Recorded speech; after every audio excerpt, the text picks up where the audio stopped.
परम मंगल में प्रात प्रकलेश्वर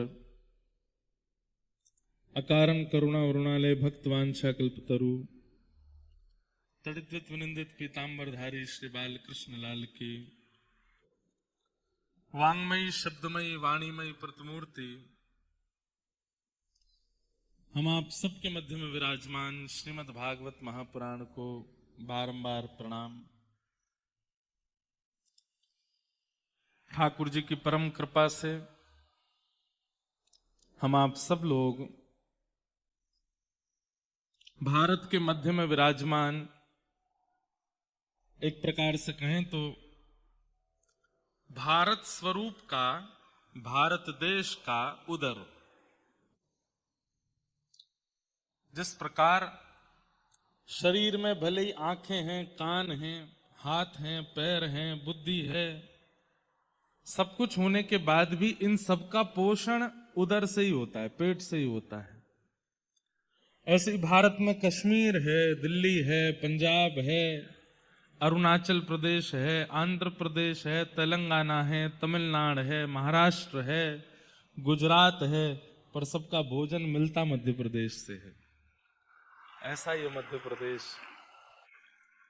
ऐसे तो सब जगह से कुछ ना कुछ सामग्री आती है, पर कृषि प्रधान देश, कृषि प्रधान देश भारत में कृषि प्रधान प्रांत यदि कोई है तो वो मध्य प्रदेश है। ऐसे मध्य प्रदेश में मां नर्मदा जी की गोद में, जहां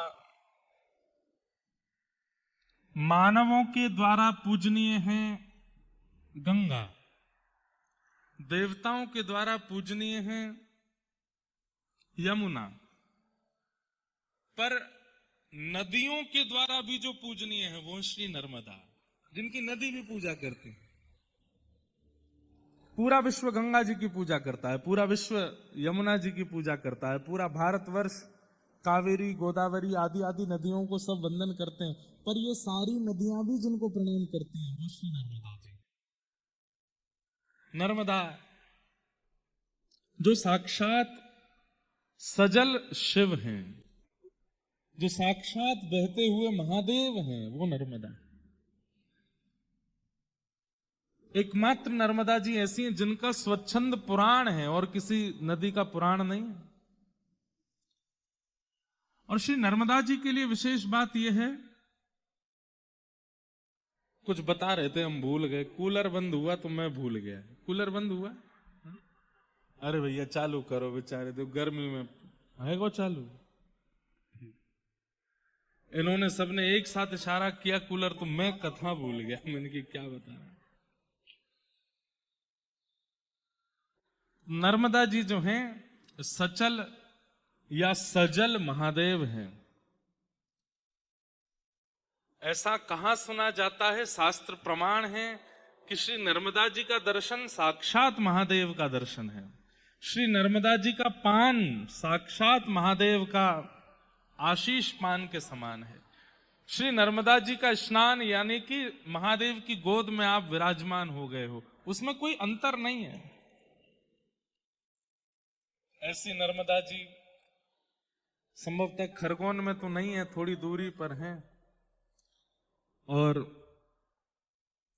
सजल महादेव नर्मदा जी और स्थूल महादेव के रूप में श्री ओमकारेश्वर महादेव एवं हमारे श्री महाकालेश्वर महादेव।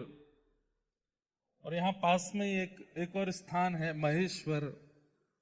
कितने सुंदर सुंदर स्थानों से आप सब लोग आनंदित होते हैं। तो ऐसे मध्य प्रदेश में, और उस मध्य प्रदेश में भी ये, इसको निमाण बोलते हैं ना, निमाण, निमार, अब जो भी हो यही है। तो ये यमुना जी, नर्मदा जी के ही क्षेत्र माने जाते हैं। एक निमान है, दूसरा क्या है, मालवा। ये दो क्षेत्र हैं। यहां की गर्मी प्रसिद्ध है, खूब तेज गर्मी पड़ती है। खरगोन पहली बार आना हुआ, ओमकारेश्वर आए हैं, इंदौर आए हैं, महाकाल भी आए हैं, पास में खंडवा है वहां भी आए हैं, लेकिन खरगोन पहली बार आगमन हुआ है। हमारे श्री दाऊ दयाल जी सराफ, कन्हैया लाल जी सराफ और संपूर्ण डी के परिवार, अब होगा तो कोई फुल फॉर्म होगी डी के परिवार, या फिर ऐसा कहो डी के परिवार। अब इसकी फुल फॉर्म क्या है? डी के ही है, हाँ? अच्छा, दाऊ दयाल कन्हैया लाल, डी के। हमारे पूज्य पिताजी महाराज का, हमारे पूज्य गुरुदेव भगवान का सम्मान से, बहुत प्रेम से हम नाम उच्चारण करें। परम पूजनीय प्रातः स्मरणीय भागवत भास्कर श्री कृष्णचंद्र शास्त्री ठाकुर जी महाराज, एक बार वो अमेरिका कथा करने के लिए गए, तो वहां पर जहां कथा थी तो वहां पोस्टर लगाया गया। तो अब बोले कृष्णचंद्र शास्त्री ठाकुर जी पूरा क्या लिखें, तो उसमें लिख दिया केसी ठाकुर जी। और केसी है एक राक्षस का नाम। भगवान ने केसी नाम के राक्षस का वध किया, इसीलिए हमारे वृंदावन में एक घाट है, उसका नाम है केसी घाट। वहीं पर भगवान ने उसका वध किया था। तो पूज्य पिताजी जब गए तो मैं छोटा था, तो जा करके सबसे पहले तो उनको बुलाया आयोजकों को, ये क्या लिखा है आपने? महाराज जी ये अमेरिका है ना, यहाँ पूरा नाम, मेरा नाम जगदीश है, लेकिन यहाँ सब लोग मुझे जैक बोलते हैं, जैक। अमेरिका है, वहां तो सब शॉर्ट फॉर्म हो जाता है।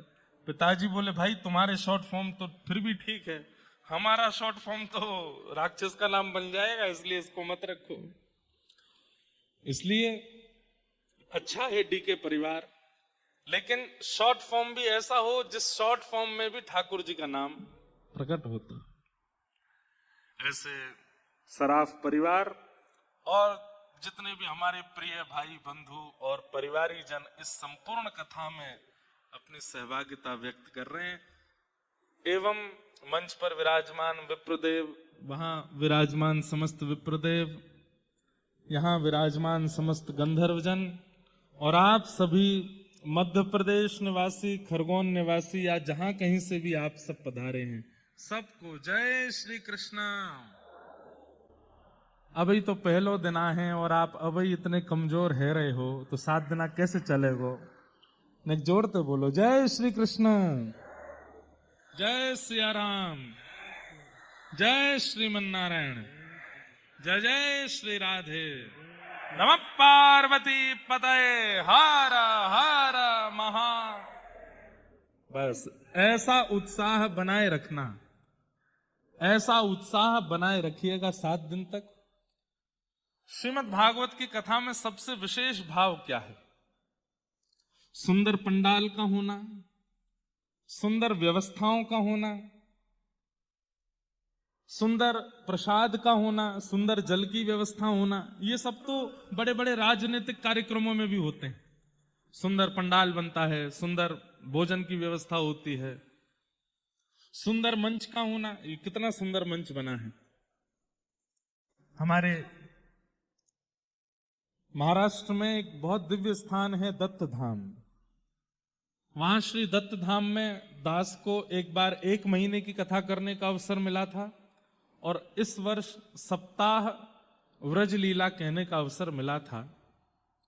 1 महीने की कथा हमने वहां कही थी। वहीं के महाराज जी के कृपा पात्र और ये सब युवा बालक हैं जिन्होंने बिल्कुल इसमें किसी भी प्रकार की आधुनिक यंत्रों का प्रयोग नहीं किया। हाँ, लाइट तो आधुनिक है, एसी आधुनिक है, बाकी सब जो भी कुछ इस मंच पर प्रयोग किया गया है, जूट की सामग्री है, गोबर की सामग्री है, मिट्टी है, पत्थर हैं, पुष्प हैं, दिए हैं, ये भी दिए भी असली हैं, सब कुछ वैसा बनाया गया है। एक बार इन सब बालकों के लिए जोरदार तालियां। ये हमारे दत्त धाम की सुंदर बगिया के सुंदर नए नए पुष्प हैं। अभी तो यहीं बैठे थे, शायद हो सकता है विश्राम करने गए हों। 10-12 बालक सब लगे हैं, प्रसाद पाने गए, बेचारे दिन रात लगे मंच बनाने में। कितना सुंदर बनाया है। वैसे ये बात सत्य है कि आधुनिकता कुछ समय के लिए आकर्षित करती है, पर यह मंच आपको रोज आकर्षित करेगा। ऐसा ही लगेगा कि ये कोई व्रजमंडल ही है, व्रज की कोई सुंदर स्थिति ही है। तो मंच सुंदर है, पंडाल सुंदर है, व्यवस्थाएं सुंदर हैं, भोजन सुंदर है, प्रसाद सुंदर है, उससे भागवत की महिमा नहीं है। श्रीमद् भागवत की महिमा, श्रीमद् भागवत की योग्यता एक भाव पर निर्मित होती है, वक्ता और श्रोता दोनों के चित्त में उत्साह कितना है। उत्साह, जैसे हमारे खरगोन के लोग कितने उत्साहित हैं। ये उत्साह कैसे दिखाई देता है। वाग्गदगदा द्रवते यस्य चित्तम रुदत्य भिक्षणम हसति क्वचिच्च विलज्ज उद्गायत नृत्यते च मदभक्ति युक्तो भुवनम पुनातु। उत्साही व्यक्ति का लक्षण क्या होता है, ध्यान से सुनिएगा। कथा सुनते सुनते उसकी वाणी भर आवे, उसके नेत्र भर आवे, वो कथा को केवल शब्द ना समझे, साक्षात लीला का अनुभव कर रहा है, ऐसी भाव से कथा सुने। बंधु, कथा की सफलता तब मानिएगा मैं दिखना बंद हो जाऊं, प्रिया प्रियतम दिखने प्रारंभ हो जाए, तब मानो कि कथा की सफलता। हम ही दिखे 7 दिन तक, अगर हम ही दिख रहे हैं तो इसका मतलब है कि अभी आप नियम से, सुंदरता से कथा सुन नहीं रहे। वक्ता अंतर ध्यान हो जाए, वक्ता की केवल वाणी सुनाई दे रही है और ये पूरा मंच गोकुल बन जाए और श्री प्रिया प्रियतम का नित्य विहार यहां दिखने लगे। जो वक्ता शब्द कहे वो प्रत्यक्ष नेत्रों के सामने घटने लगे, ये कथा की सफलता है।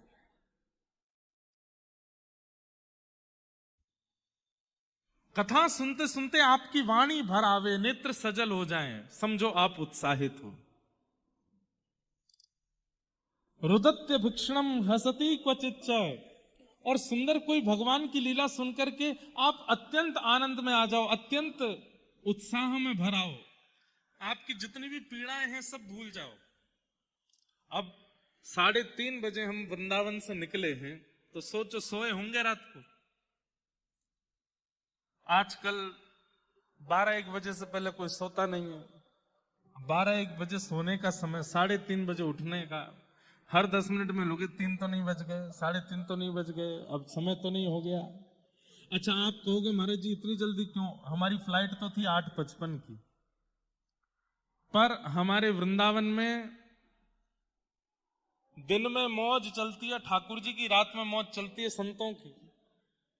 3:30 बजे से लेकर के और सुबह 5-6 बजे तक हमारे पूज्य प्रेमानंद जी महाराज निकलते हैं, और उनका जो निकलने वाला मार्ग है वो मार्ग वही है जिससे दिल्ली जाया जाता है। तो अब अगर 3:30 नहीं निकलेंगे तो फिर फंस जाएंगे, वहां पे भीड़ हो जाएगी इतनी। अच्छा, फिर एक और चीज होती है कि महाराज जी को देख करके लोग छूटते हैं, और जब गाड़ी निकलती है फिर वहां हमको देख लेते हैं तो कहते हैं महाराज जी तो छुए को मिले नहीं, तू बाहर निकल, तो ये पकड़े, एक फोटो खिंचा लो महाराज जी, एक सेल्फी ले लो। मैंने कहा भैया तेरे हाथ जोड़े। हम ऑस्ट्रेलिया जा रहे थे, यही हुआ। 9 बजे की फ्लाइट, 4 बजे निकले। महाराज बस ये समझ लीजिए कि ऐसा लग रहा था कि जैसे कोई शहद की बूंद गिर गई है और एक साथ करोड़ों चैंटियों ने उस पर आक्रमण कर दिया है। वहां से निकलना हमारा, मैंने कि बाबा आपसे पहले ही निकल के जाएंगे अब जब भी सुबह जाना होगा, क्योंकि महाराज जी के संग तो बेचारे लोग रहते हैं, उनको सुरक्षा से ले जाते हैं। हम तो छोटे आदमी हैं भैया, ऐसे निकल जाते हैं, कहीं भी कोई वो तो है नहीं। जहां कथाओं में जाते हैं वहां लोग भले ही सुरक्षा देते हैं, बाकी तो ऐसे ही घूमते रहते हैं। तो इसलिए जल्दी निकलना पड़ा। फिर पहुंचे, वहां से इंदौर आए। इंदौर आते आते चेहरे पर 24 बज रहे थे, 12 नहीं 24। हमारे साथ मुदगल जी आए, इनको हमने कही भैया खरगोन पहुंच करके तो हमें लगता है सीधे मंच पे ही बैठना पड़ेगा, कहीं स्नान कर लें। तो बीच में एक जगह स्नान आदि किए। प्रसाद पाने की इच्छा हो नहीं रही थी क्योंकि रात भर जगे। दौड़ करके आए तो बस लग रहा था कि बस पहुंच जाएंगे 2:30 बजे, 3:30 बजे तो मंच पे आ जाएंगे स्नान ध्यान करके, पर खरगोन पूरा घूमे। मुझे तो बस ये डर लगने लगा कि अब किसी और गली में नहीं चले जाएं। 2-3 गली तो घूम लिए हैं, अब किसी इससे आगे कोई गली नहीं हो, क्योंकि भाई अब दिन भर चलते रहते हैं तो थोड़ा कथा से पहले दिमाग को शांति भी तो चाहिए। ये बार पूरी हमने क्यों बताई? हमने सुबह से कुछ नहीं पाया, इच्छा ही नहीं हुई, लेकिन यहां बैठे नहीं है तब तक सिर भी भारी हो रहा था, थोड़ा शरीर भी ना सोने के कारण विचलित हो रहा था। लेकिन यहां बैठने के बाद, आप सबका उत्साह देखने के बाद, भागवत जी का दर्शन करने के बाद, कथा प्रारंभ करने के बाद सब चला गया। कहां सिर भारी है, कहां। ये क्यों होता है? उत्साहित व्यक्ति जब होता है, अत्यंत उत्साह में जब होता है, अपने प्रियतम को पाने के लिए जब व्यक्ति व्याकुल होता है, तो वो ये विचार नहीं करता कि धूप है कि ताप है, रात है कि दिन है, खाया कि नहीं खाया, सोए कि नहीं सोए। इसी को तो उत्साह कहते हैं। जिन लोगों के घर में ब्याह होता है, वो ब्याह के लिए पूरा मेन्यू बनाते हैं, 200 आइटम पूरे ब्याह में लगवाएंगे। लेकिन जिन लोगों के घर में ब्याह होता है, उनसे खुद से पूछो आपने क्या खाया? हमने कुछ नहीं खाया। क्यों नहीं खा पाए? उत्साह।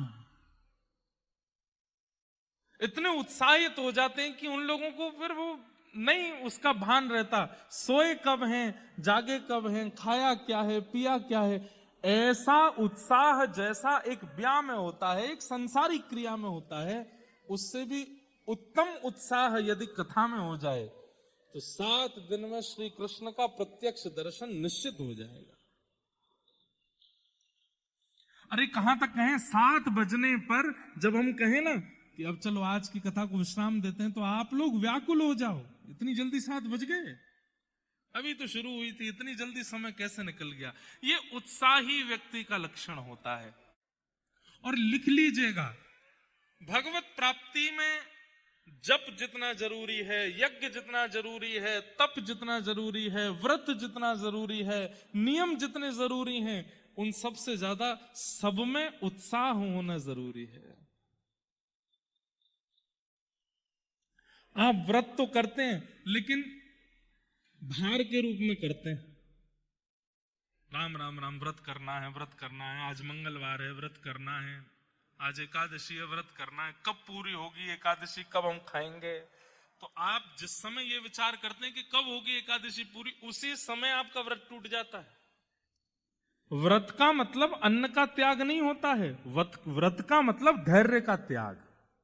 आपके अंदर जो भोजन पाने की अत्यंत लालसा है, उस लालसा के त्याग को व्रत कहते हैं। उत्साह। तो कथा में सबसे ज्यादा आवश्यक क्या है? उत्साह। उस उत्साह को आप लोग बरकरार रखिएगा। जब जब कीर्तन हो गाइएगा। और जिनको नृत्य करना आता है वो मत नाचना। सुनिए हमारी बात, जिनके हाथ पैर शरीर बार बार रोकने पर भी रुके ना, बस हो कि नहीं अब तो नृत्य कर ही लें तभी नाचिएगा, नहीं तो नहीं नाचना।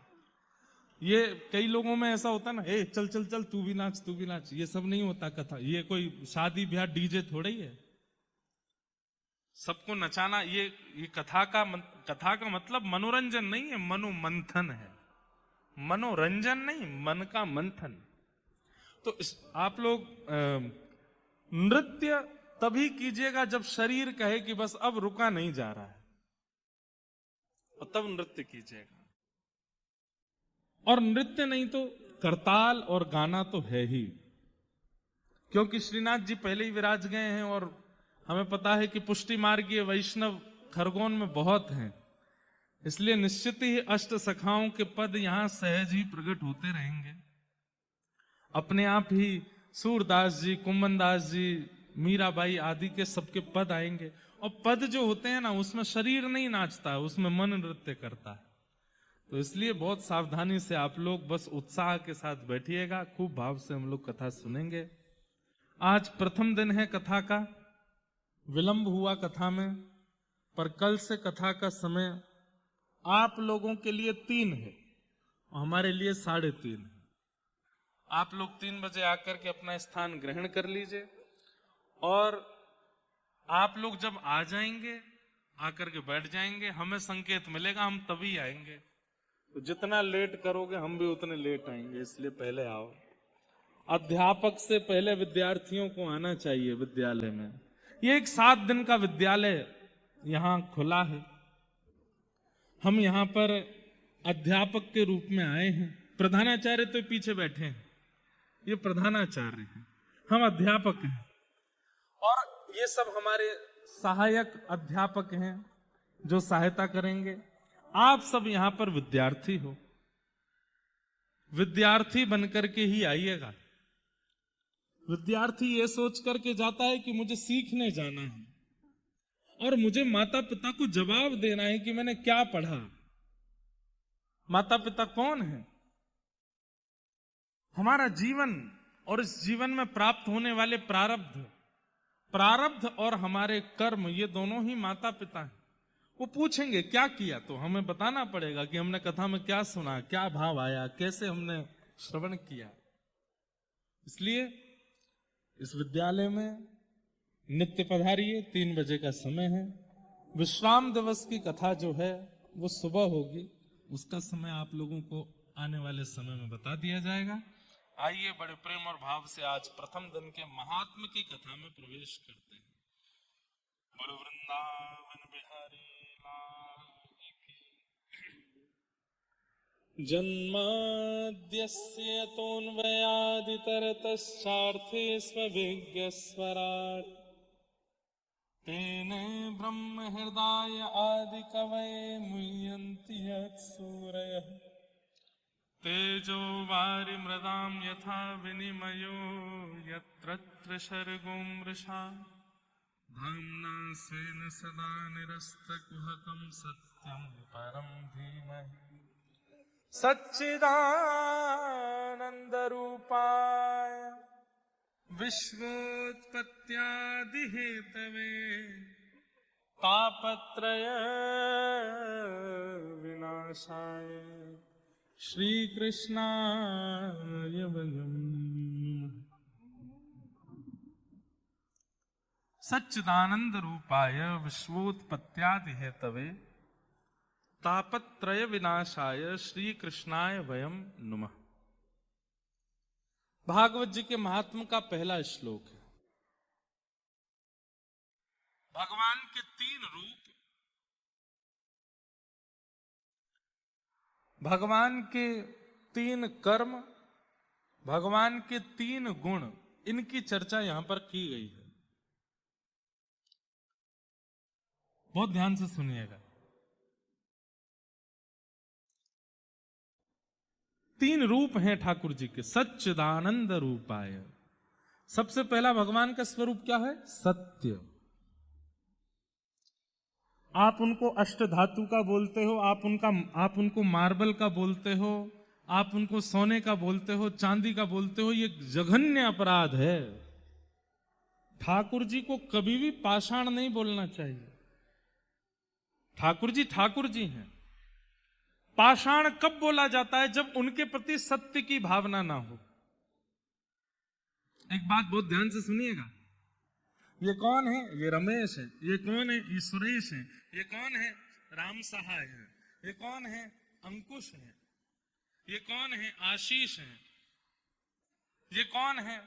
राजीव है। सबके नाम होते हैं, लेकिन जैसे व्यक्ति के प्राण निकल जाते हैं, आप लोगों ने सुना होगा, क्या बोलते हैं? क्या है? शव है, बॉडी है। क्या बोलते हैं? शव है। जब किसी के घर में प्राण चले जाते हैं तो यही कहते हैं कि भाई उनका पार्थिव शरीर कब लाया जा रहा है, उनकी बॉडी कब लाई जा रही है, उनका शव। हम बॉडी तो अभी भी हैं, पर अभी क्यों नहीं बोला जाता? क्योंकि हमारे चित्त में चैतन्य विराजमान है, वो परमात्मा विराजमान है, जिसके कारण आंख देख पा रही है, नाक सूंघ पा रही है, कान सुन पा रहे हैं, हाथ कर्म कर पा रहे हैं, पैर चल पा रहे हैं। और जैसे ही वो चैतन्य तत्व हमारे त्याग कर देता है तो हमारा नाम भले ही कुछ भी हो, लेकिन हमको संबोधित क्या किया जाता? पार्थिव शरीर। शरीर तो हम पहले भी हैं, बॉडी तो हम पहले भी हैं, लेकिन मृत्यु के बाद ही क्यों संबोधित किया जाता है? क्योंकि अब चित्त में चैतन्य नहीं है, अब उसके अंदर आत्मा नहीं है। अगर आप ठाकुर जी को मूर्ति कहते हो, अगर आप ठाकुर जी को पाषाण कहते हो, अगर आप ठाकुर जी को अष्ट धातु का, इनका उनका आदि आदि बोलते हो, एक प्रकार से आप वही अपमान कर रहे हो जो चैतन्य व्यक्ति को पार्थिव शरीर बोलने के समान होता है। अब कोई व्यक्ति यहां से निकल के गया, मैंने कहा ओ भैया बॉडी, ने रुकिए रे, ओ भैया मांसपेशियों के भंडार, ने रुक जा, ओ चलती फिरती हड्डी, ने रुक, उसको कितना बुरा लगेगा? भाई वो जीवित है, उसका नाम बोलिए, और नाम नहीं पता तो राधे श्याम भैया, ओ भैया सीताराम, ने रुको। हमारे संत समाज में एक बात बहुत ध्यान से सुनिएगा, देखो इधर देखो सब लोग, अगर आप तिलक लगाते हैं, आप ठाकुर जी की सेवा करते हैं, आप वैष्णव हैं, तो आपको एक नियम बनाना चाहिए, अपने परिवार में, अपने कुटुंब में और अपने काम पर भी, जहां भी आप जाते हो, कभी भी किसी को ऐसा नहीं बोले ए सुनो, या ए सुनो, ए, या फिर ओए, ऐसे करके नहीं बोलना चाहिए। वैष्णव यदि हो, राधेश्याम, ओ राधेश्याम, सीताराम भैया सीताराम, सुनो, इससे दो काम होंगे, सामने वाला व्यक्ति सुनेगा भी और आपका भजन भी हो जाएगा। संत समाज में, हमारे भारत के संत कभी भी ऐसे नहीं बोलते ए सुनो, ओ सुनो, ओ भैया सुन, वो ऐसे बोलेंगे ए सीताराम, राधेश्याम, राधे राधे। ऐसी हमारे वृंदावन में रिक्शा चलाने वाले, उनकी अगर घंटी काम नहीं करती तो वो यही बोलते चलते, राधे राधे राधे भैया साइड हो जाओ, राधे राधे श्याम, श्याम श्याम भैया साइड हो जाओ। दो काम हो गए, आपका कार्य भी हो गया, भजन भी हो गया। वैष्णव का ये स्वरूप होना चाहिए।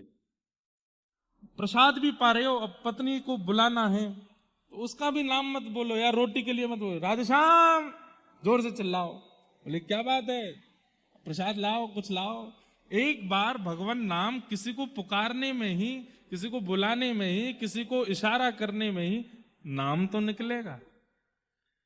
इसको कहते हैं सहजा भजन, ये सहज भजन है और ये हर वैष्णव को करना चाहिए।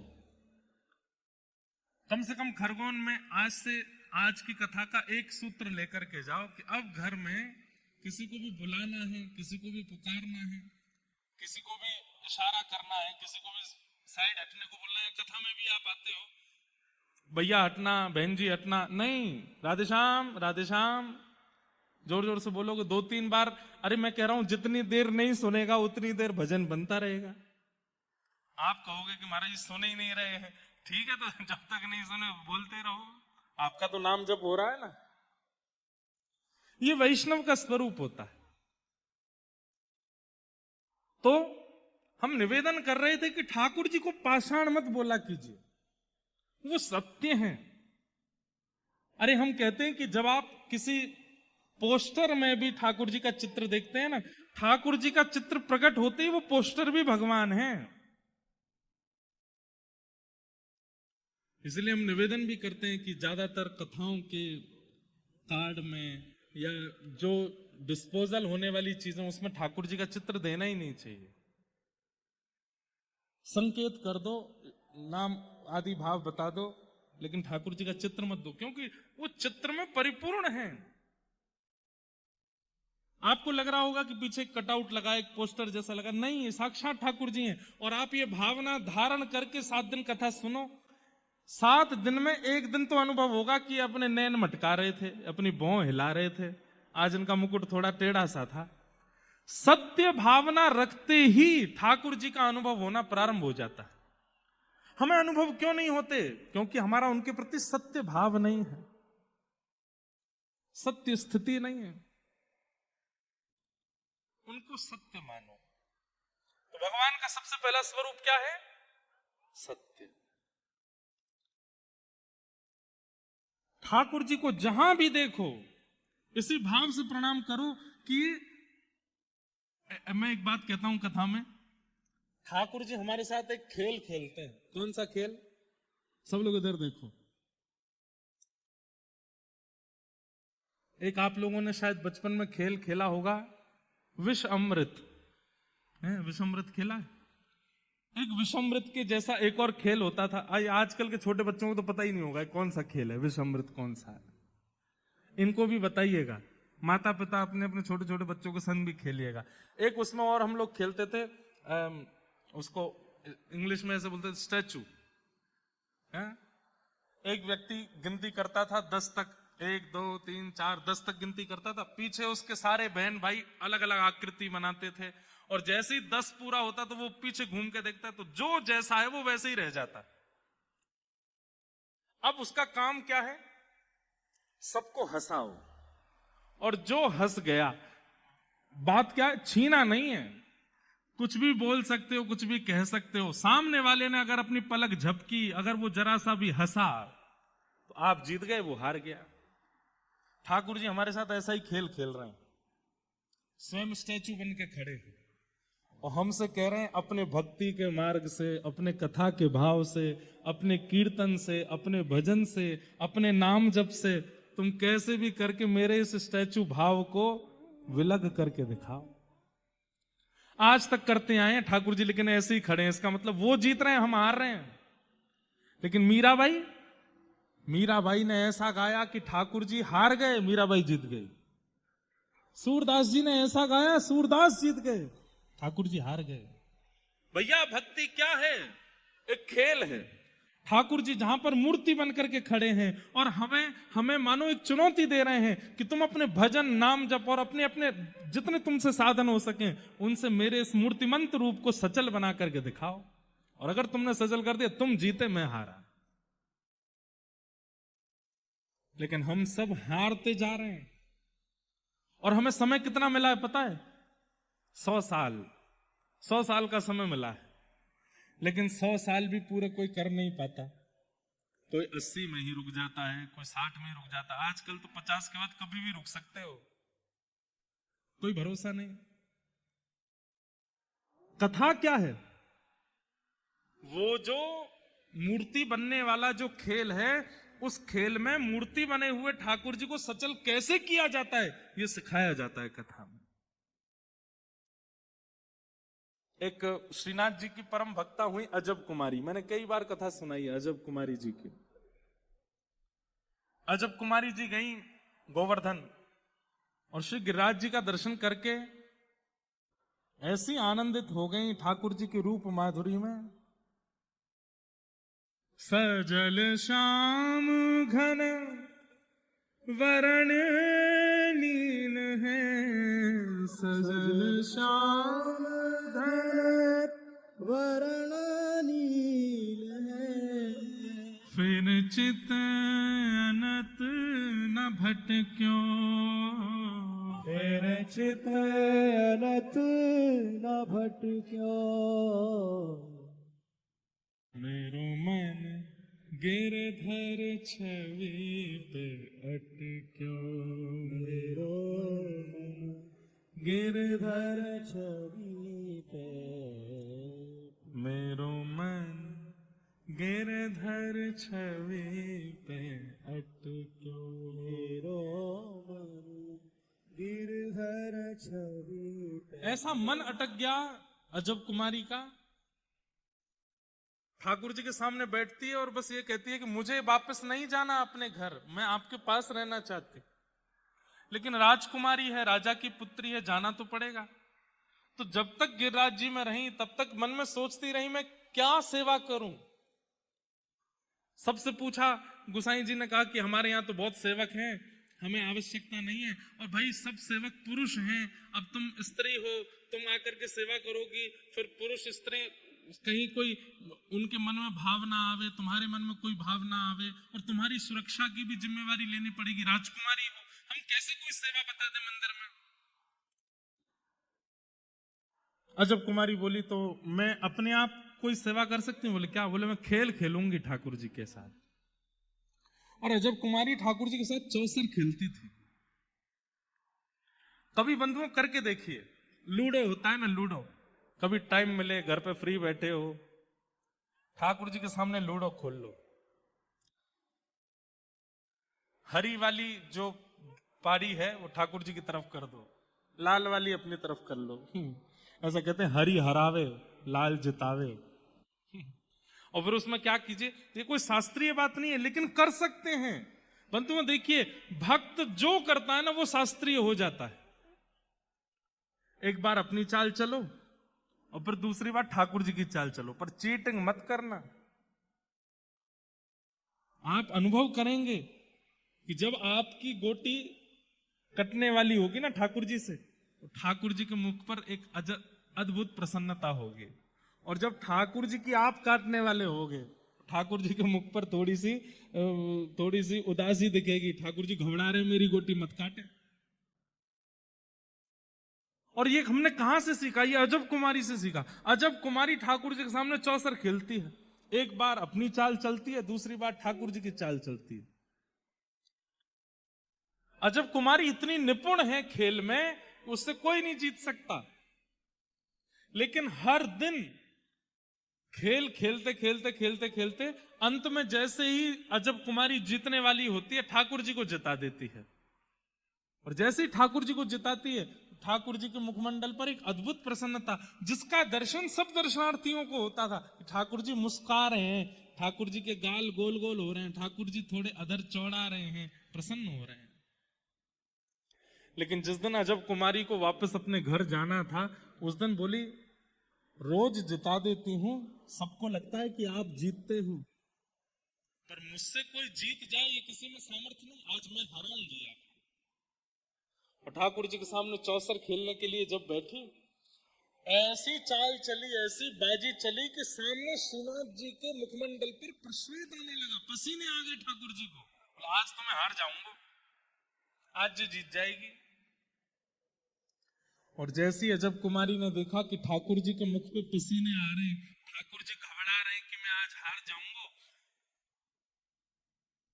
ठाकुर जी की हारी हुई बाजी को अंत में आते आते अजब कुमारी ने फिर जिता दिया।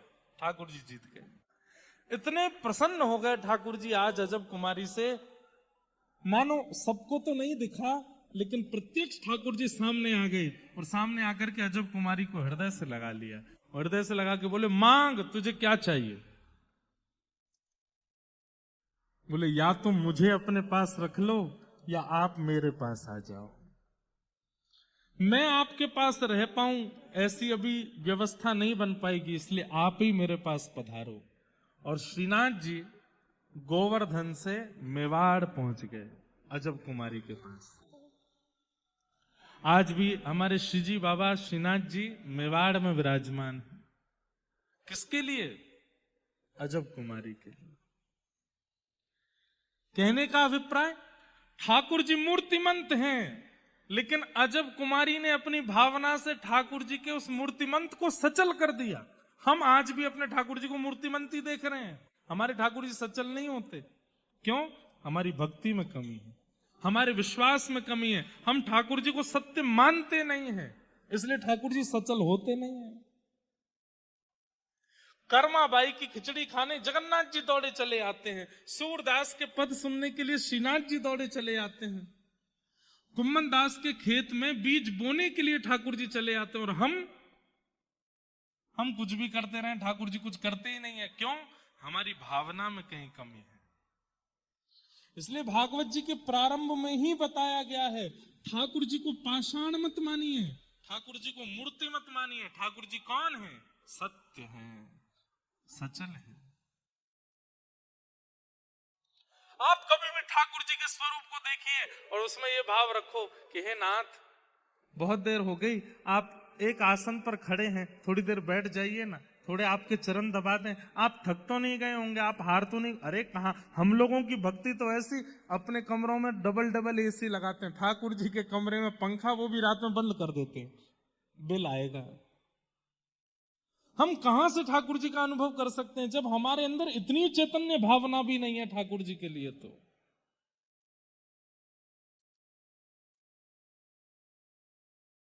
अपना ध्यान बाद में रखे, ठाकुर जी का पहले रखे, उसी को अनुभव कराते हैं ठाकुर जी। घर में शादी ब्याह आ जाती है तो हम ठाकुर जी को 4 दिन तक केवल चना चनौरी और बादाम पे ही रखते हैं। हमारे घर में उत्सव आता है, व्रत होता है ठाकुर जी का।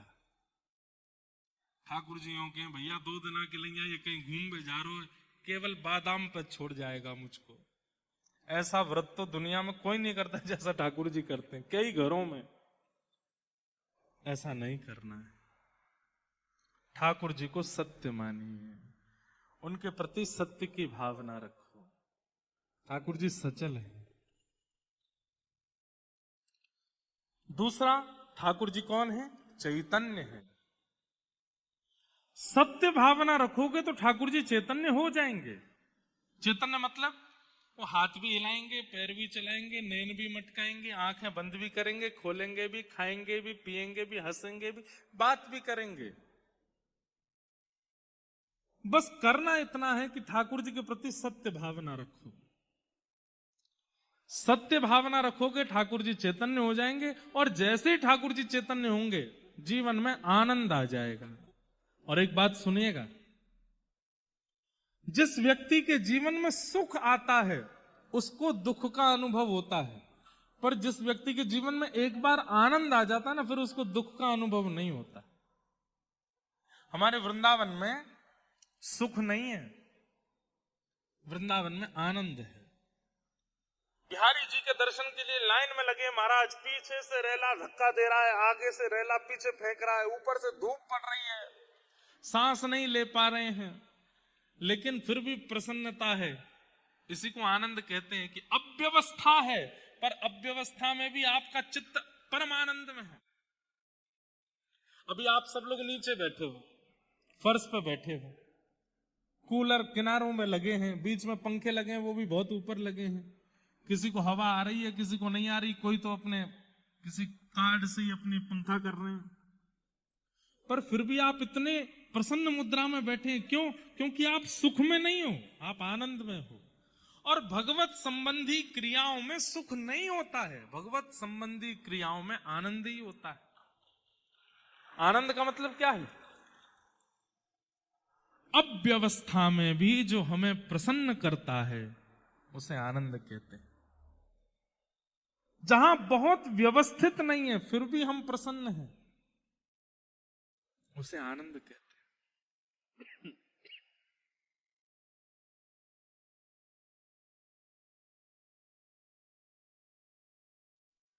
उसे आनंद। इसीलिए नंद घर आनंद भयो, नंद घर सुख भयो, यशोदा घर सुख भयो नहीं गाते।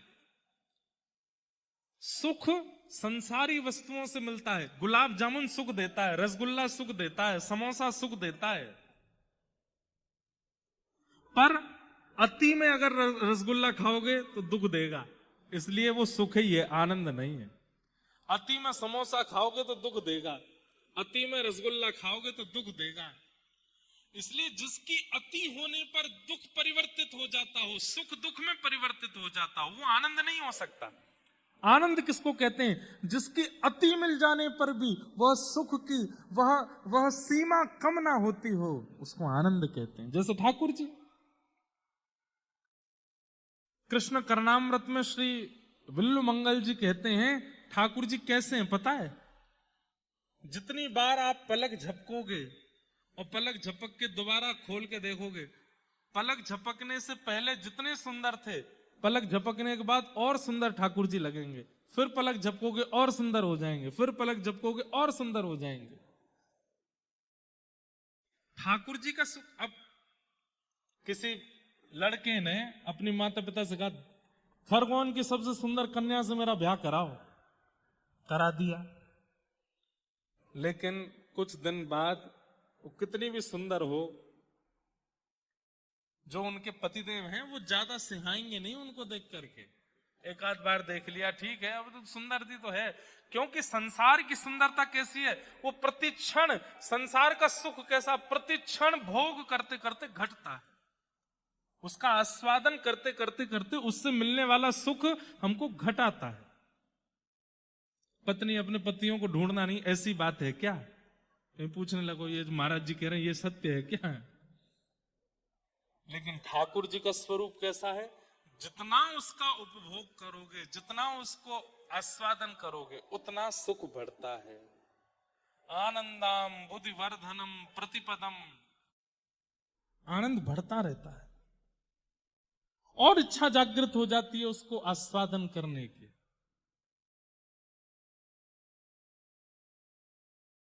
इसलिए ठाकुर जी कौन है? आनंद, सुख नहीं है।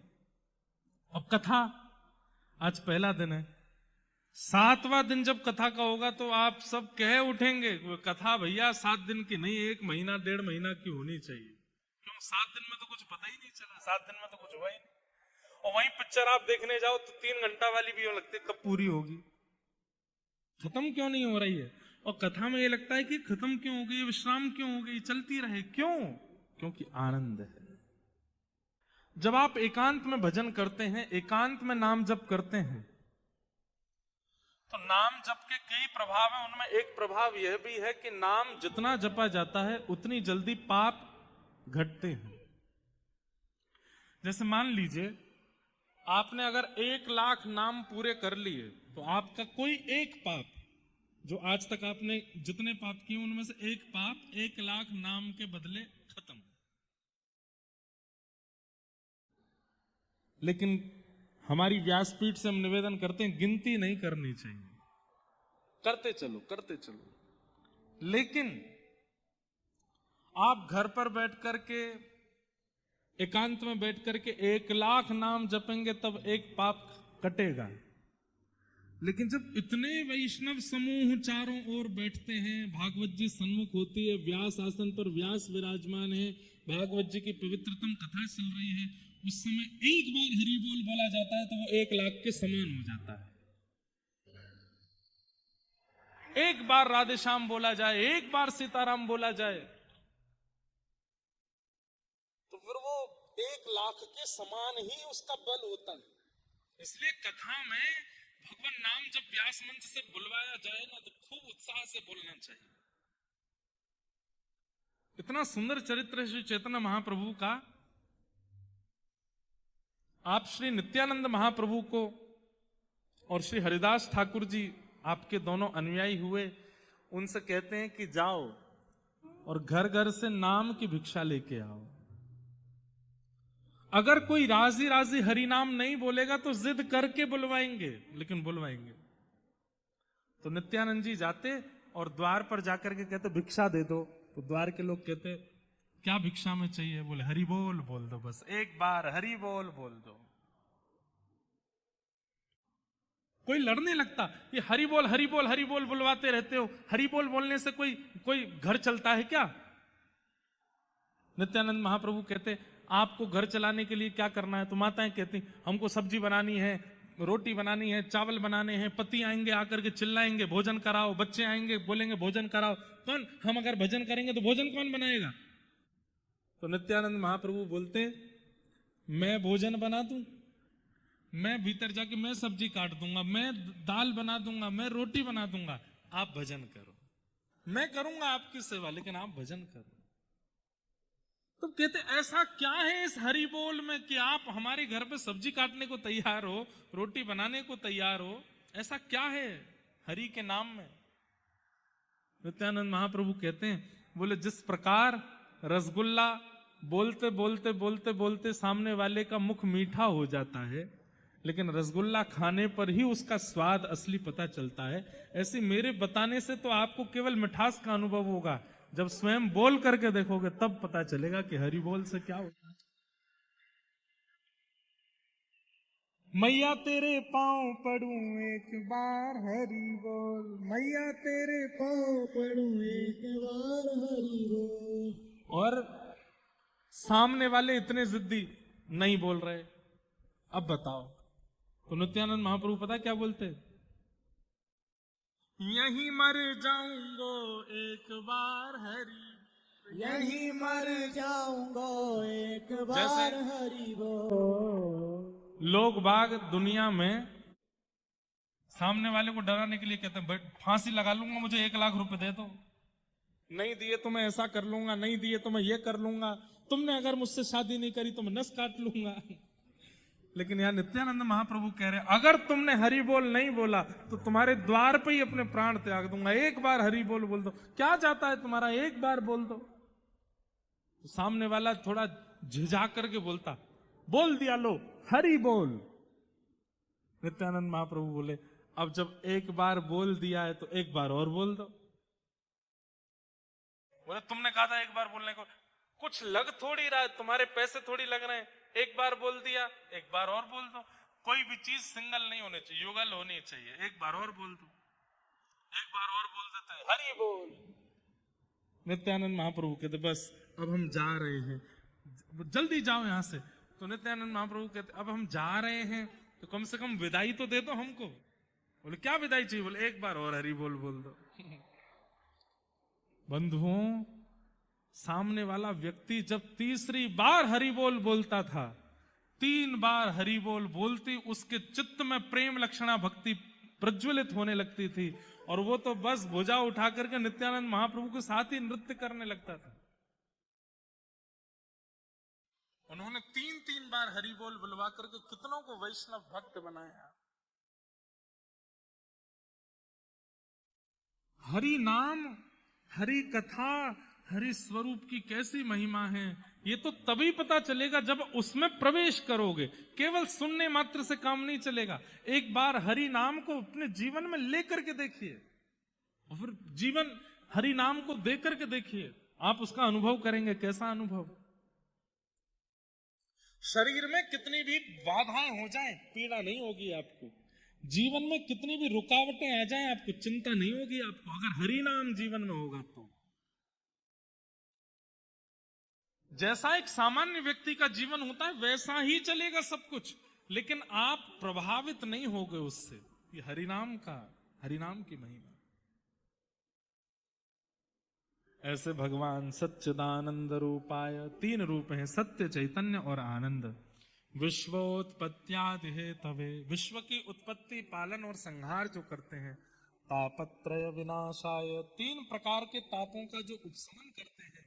श्री कृष्णाय वयम नमः, ऐसे श्री कृष्ण को हम बारंबार प्रणाम करते हैं।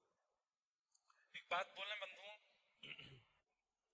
ठाकुर जी की सेवा अगर घर पर विराजमान है और आप ठाकुर जी की खूब सेवा करते हैं, कथा सुनते हैं, सत्संग करते हैं, तिलक लगाते हैं, कंठी पहनते हैं, एकादशी करते हैं, तो संसारी उपलब्धियां और संसारी रुकावटों से आप विचलित नहीं होंगे। ये एक घोर संसारी व्यक्ति का लक्षण है कि वो रोता ही रहता है, मुझे ये नहीं मिला, मुझे ये नहीं मिल रहा, मेरे साथ ये नहीं हो रहा, मेरा ये काम नहीं बन रहा, मेरे बच्चों को ये प्राप्त नहीं हो रहा, मेरी पत्नी ऐसी। वो रोने वाली जो स्थिति है वो महासंसारी व्यक्ति की होती है। भगवत भक्त कभी रोता नहीं, वो हर चीज का धन्यवाद और कहता है। जैसे कहीं पर इन्वेस्टमेंट किया और लॉस हो गया, धन्यवाद ठाकुर जी, आपकी बड़ी कृपा। निश्चित ही ये पैसा अगर मेरे पास रहता तो मेरे और मेरे परिवार के लोगों की मति को भ्रष्ट कर देता, आपने कहीं लगवा करके नष्ट करवा दिया, बहुत बहुत कृपा आपकी, धन्यवाद। वैष्णव व्यक्ति हर स्थिति की धन्यवाद कहता है। पत्नी अनुकूल मिल गई, धन्यवाद प्रभु, मैं अकेला भजन करता था, अब दोनों भजन करेंगे। और प्रतिकूल मिल गई तो भी ठाकुर जी बड़ी कृपा आपकी, आपने प्रतिकूल पत्नी दी है, मेरी सुनती ही नहीं है, मेरी मानती ही नहीं है, मेरे प्रति बिल्कुल सम्मान नहीं रखती, बहुत अच्छी कृपा है आपकी। क्यों? अगर जरा भी सम्मान करती, प्रेम करती तो इससे भी प्रेम हो जाता मुझे। आपने अच्छा किया, इसको विपरीत रखा, अब इसके बट का प्रेम भी आपसे ही करूंगा मैं। हर चीज में प्रसन्न। चलते चलते गिर गए, पांव टूट गया, जय हो ठाकुर जी, बड़ी कृपा आपकी, वाह, पांव तोड़ दिया मेरा, हड्डी हड्डी सब टूट टाट गई है, भीतर डॉक्टरों ने कहा है 3 फ्रैक्चर आए। मुझे पता है आप चाहते हैं कि मैं कुछ दिन आराम करूं, इसीलिए मेरा पांव तोड़वा दे। कोई नहीं, अब आराम करूंगा, आप जैसे चाहोगे। वैष्णव व्यक्ति का यह स्वरूप होता है, वो किसी भी बात की ठाकुर जी से शिकायत नहीं करता, हर स्थिति को स्वीकार करता है, चाहे जैसी हो।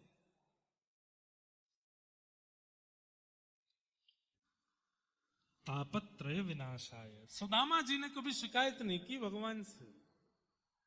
मीराबाई ने कभी शिकायत नहीं की कि आपने ऐसा क्यों किया मेरे साथ। गजेंद्र ने कभी शिकायत नहीं की। शिकायतें तो हम करते हैं। और एक बात बोले बंधुओं, ये प्रेम का स्वरूप नहीं है। जैसे कोई कहे आपसे कि मैं आपसे बहुत प्रेम करता हूं, लेकिन सुबह से शाम तक केवल शिकायत ही करता रहता है, ये हो गया, तुमने ये नहीं किया, तुमने, तो कहीं ना कहीं उसका प्रेम अभी उस स्थिति का नहीं है, इसलिए शिकायत है। प्रेम में शिकायत नहीं होती, प्रेम में स्वीकार होता है। शिकायतें बहुत ज्यादा जहां होती हैं, वहां कहीं ना कहीं प्रेम घट गया है, प्रेम थोड़ा कम है, इसलिए शिकायतें। जैसे स्कूल में जब हम पढ़ते थे, अब हमने कोई गलती की, हमारे मित्रों ने देख लिया, कई इतने उद्यमी होते थे, वो प्रतीक्षा करते थे कि कब टीचर आए और हम उनको बताएं। टीचर को पता नहीं चला है कि क्लास में कुछ ऐसा हुआ है। सर, वो जो पीछे बैठा है ना बेंच पे, वो ऐसे ऐसे कर रहा था। अरे उनको पता नहीं चला, तू क्यों जाकर के बोल रहा है? ऐसे बच्चे बड़े शातिर, बड़े चालाक माने जाते थे। लेकिन कई बच्चे कैसे होते, लंच टाइम से पहले हमने भोजन कर लिया, चुपचाप, उसने देख लिया, और मान लो टीचर को पता भी चल गया, तो भी वो बीच बचाव, नहीं सर, मैंने देखा, इसने नहीं खाया, वो इसकी माताजी बढ़िया सब्जी बनाती है, इसलिए आपको खुशबू आ गई होगी, इसने नहीं खाया है, वो बचाते हैं। शिकायतें करने का स्वभाव वैष्णव का नहीं होता। अत्यंत शिकायतें जिसके पास भरी पड़ी हैं, वो प्रेमी व्यक्ति नहीं है। इसलिए उर्दपुंड धारण करते हो, ठाकुर जी की सेवा करते हो, कथा सुन रहे हो, वैष्णव पथ के पथिक बन गए हो, भक्ति पथिक हो, तो सबसे पहला काम शिकायतें बंद कीजिए। जो होता है उसको प्रसाद मान के स्वीकार करो। और एक बात और मैं आपको पहले ही संकेत कर दूं, जिस दिन आप ये मन में विचार करोगे आज के बाद कोई शिकायत नहीं, ठाकुर जी कहते अच्छा चलो, उसी दिन से फिर ऐसा खेल खेलेंगे आपके साथ, आप ना चाहते हुए भी शिकायत करने को मजबूर होगे, लेकिन तब भी शिकायत नहीं की, ठाकुर जी प्रसन्न हो जाएंगे, प्रकट हो जाएंगे, हृदय से लगा लेंगे। नृसिंह भगवान, सुनो, प्रहलाद जी के साथ में क्या नहीं हुआ? दैत्य पिता, दैत्य मां, दैत्य परिवार, दैत्य भाई, दैत्य कुल, सब कुछ विपरीत। पिता ने मारने का प्रयास किया, जिनके लिए शास्त्र कहते हैं कि माता पिता सदैव पूजनीय हैं, वो वंदनीय हैं, वो जो करें सब स्वीकार करो। लेकिन प्रहलाद जी जैसे पिता, हिरण्यकश्यप जैसा पिता, लेकिन प्रहलाद जी महाराज ने कभी शिकायत नहीं की ठाकुर जी से, स्वीकार करते गए, स्वीकार करते गए, स्वीकार करते गए। और उसका परिणाम, नृसिंह बनकर के जब भगवान आए तो सबसे पहले प्रहलाद जी को गोद में लेके कहते हैं, प्रहलाद, यदि मैंने आने में विलंब किया हो तो मुझे क्षमा करना, तुम्हारे साथ कुछ गलत हुआ, ये सब मैं देखता रहा, इसके लिए मुझे क्षमा करना। तो प्रहलाद जी महाराज कहते हैं, भगवान, मैं इसमें आपका दोष कदापि नहीं मानता कि आपने इतना समय लगाया आने में, बल्कि मैं तो ऐसा मानता हूं कि मैंने पूर्व जन्मों में खूब भजन किया होगा, 5 वर्ष का भजन मेरा शेष रह गया होगा, वो मैंने प्रहलाद बन करके किया, और जैसे ही मेरा भजन पूर्ण हुआ आप आ गए। अब इस बीच में मेरे साथ जो हुआ, उनकी मुझे कोई शिकायत नहीं है आपसे, ये मेरा प्रारब्ध रहा होगा। और एक बात कहें बंधुओं, प्रेमी व्यक्ति के प्रति और प्रेम प्रकट हो जाता है जब वो व्यक्ति सहकर के भी शिकायत नहीं करता। जैसे मां, घर की माँ होती है ना, पति बाहर, बेटा बाहर, बच्चे सब दूर, अकेली माँ घर पर रहती है। जब सब लौट करके आते हैं तो पूछते हैं माँ आप ठीक हो? अब वो माँ अपनी अकेलापन बता नहीं पाती कि मैं पूरे दिन अकेली थी, कोई करने को नहीं था, बात करने को नहीं था, आज ये नहीं खाया, आज ऐसा नहीं किया। पर शाम को जब देखती है कि थके हारे बच्चे आए तो क्या, नहीं बहुत अच्छा था, सब अच्छा था, मैं तो पूरे दिन टीवी देखती रही। पूरे दिन उसने सहा है लेकिन फिर भी वो शिकायत नहीं करती। ये प्रेमी व्यक्ति का भी लक्षण है और पुण्यात्मा व्यक्ति का भी लक्षण है कि वो शिकायतें प्रस्तुत नहीं करता। अगर वो प्रेम करता है तो, और जिससे प्रेम करता है उससे शिकायतें नहीं करता है। इसलिए हमारी प्रार्थना है ठाकुर जी से अति शिकायतें नहीं। जल पी लो भैया, शिकायतें नहीं।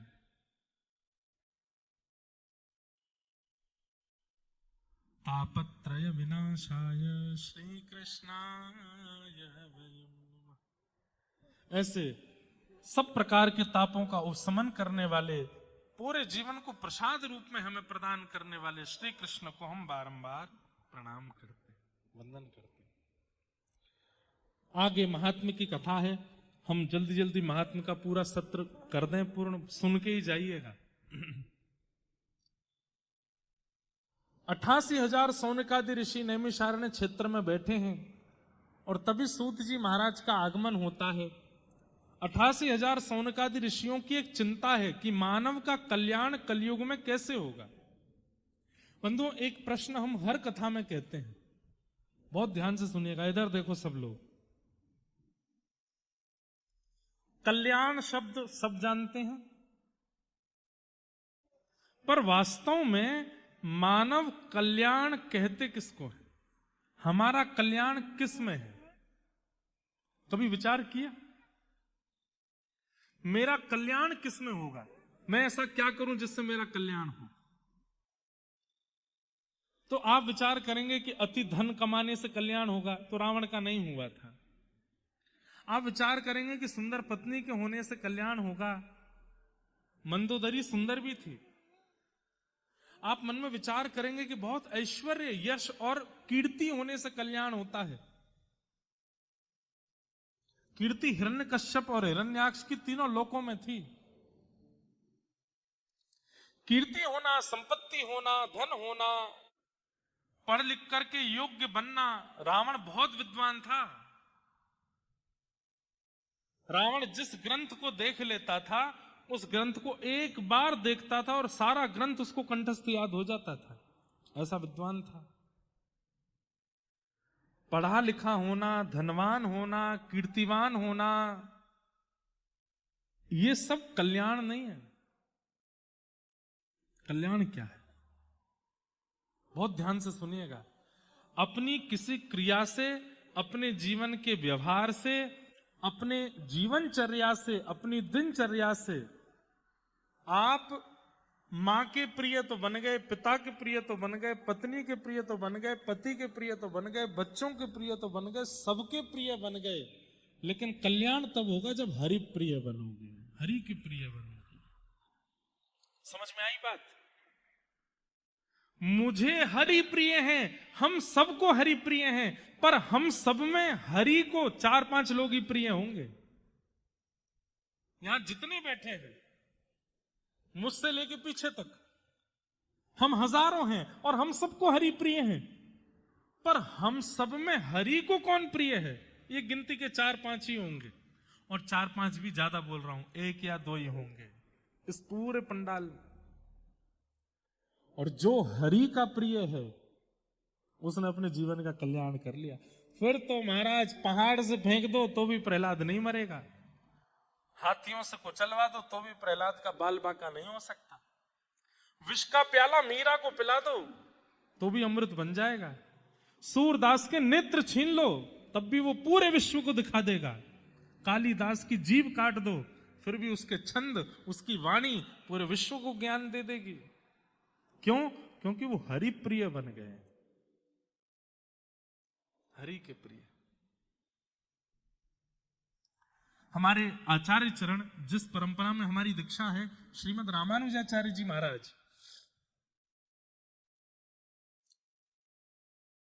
वो कैसे हरिप्रिय थे। आज जो माताएं यहाँ पर नृत्य कर रही थी कथा के प्रारंभ में, उसमें जो पद गाया गया, वैसे तो वो बहुत प्रसिद्ध पद है, हेरी सखी मंगल गाओ री, धरती अंबर सजाओ री। वो पद भक्तमाल कथा में गाया गया था। क्यों गाया गया था पता है? हमेशा उस पद का गायन कब होता है? जब घर पर गुरु आते हैं, जब घर पर ठाकुर जी आते हैं, तो घर के लोग उस पद को गाते हैं। पर आप आश्चर्य करेंगे, वो पद हमने कथा में पता किन के भाव से गाया? आचार्य चरण, भक्त आया है तब ठाकुर जी गा रहे हैं, हेरी सखी मंगल गाओ रे, धरती अंबर। कथा बहुत सुंदर है कि दक्षिण भारत में एक स्थान है जिसका नाम है श्रीरंगम। क्या नाम है? पीलू। श्रीरंगम। श्रीरंगम में भगवान पौढ़ानाथ विराजमान है, ऐसे शेष शैया पर पौड़े हैं। और वहां एक आचार्य चरण विराजते थे जिनका नाम था श्री यामुनाचार्य जी। क्या नाम था? यामुनाचार्य। और दक्षिण में एक स्थान है कांचीपुरम, वहां कांचीपुरम में विराजमान थे श्री रामानुजाचार्य। तो व्यास मंच पर भागवत जी के नीचे आप लोग तिलक का दर्शन कर रहे हो ना, ये रामानुजाचार्य जी का तिलक है। तो रामानुजाचार्य जी के मन में आया कि मैं यामुनाचार्य जी से दीक्षा ले लूं। और उसी समय यामुनाचार्य जी के मन में आया कि अब मैं वृद्ध हो गया हूं, मेरे बाद इस गद्दी पर बैठने का अधिकारी कांचीपुरम में विराजमान रामानुजाचार्य है, क्यों ना मैं उनको बुला करके गद्दी पर बैठा दूं। लेकिन इस बात को जब ठाकुर जी ने सुना कि यामुनाचार्य जी और रामानुजाचार्य ये दोनों मिलने वाले हैं, गुरु दीक्षा देने वाले हैं और ये उनके शिष्य बनने वाले हैं, तो ठाकुर जी को चिंता हो गई। क्यों? बोले भैया, अगर ये दोनों आचार्य मिल गए तो पूरी पृथ्वी का कल्याण करके, उद्धार करके सबको वैकुंठ पहुंचा देंगे, और फिर पृथ्वी पर कोई बचेगा नहीं जन्म लेने के लिए। ये पृथ्वी केवल समुद्र और पेड़ पौधों से ही घूमती रहेगी अकेली, इस पर मानव तो बचेंगे ही नहीं। और केवल मानव नहीं, ये जीवात्माओं का भी कल्याण कर देंगे, ये पशु पक्षियों का भी कल्याण कर देंगे, क्योंकि दोनों में भक्ति की ऐसी स्थिति है, ये जहां जाएंगे वहां कल्याण करते चले जाएंगे। और अगर ये दोनों मिल गए, पूरे विश्व का कल्याण हो गया, तो फिर धरती कैसे चलेगी? इसलिए ठाकुर जी ने विचार किया, इन दोनों का मिलन होना नहीं चाहिए। सोचो, ठाकुर जी कह रहे हैं ये दो भक्त मिल ना जाएं, क्योंकि ये दोनों मिल गए तो पूरी पृथ्वी का वैकुंठ गमन करा देंगे, सबका कल्याण कर देंगे। तो यामुनाचार्य जी गए, ठाकुर जी पौढ़ानाथ रंगनाथ भगवान के पास जाकर के बोले, भगवान